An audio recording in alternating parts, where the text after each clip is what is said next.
Она храпит, как медведь. Тихо!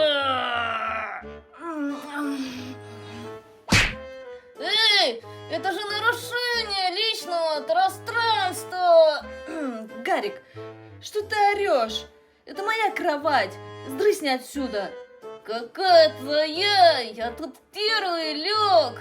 Ой, Ай! Вот и поспал.